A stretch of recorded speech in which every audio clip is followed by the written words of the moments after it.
Hello, good morning mga kanegosyante. Andito na naman tayo for today's video pala dahil meron na kaming sweldo. Wow! Mag-grocery kami ni Cedric. Woo!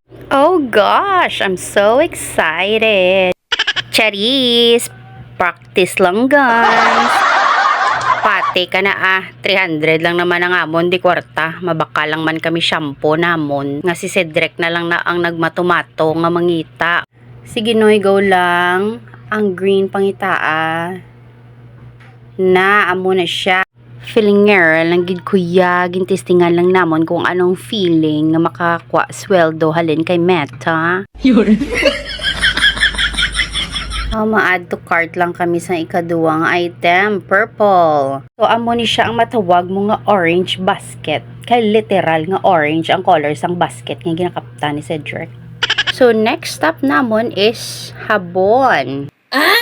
Ang laan niya guys, liquid detergent, kaya wala na daw kami liquid. Mayo pa siya ginalantay kung anong kulang sa balay. So, mapaka-share na kami guys, galing naghapit-apit pa sa akong diin-diin. Hala, sige, libot lang, libot. Lagi siya balega pahimonong kung amo ning manag-grocery mo maugtas ka na lang gid niya sa iyaya.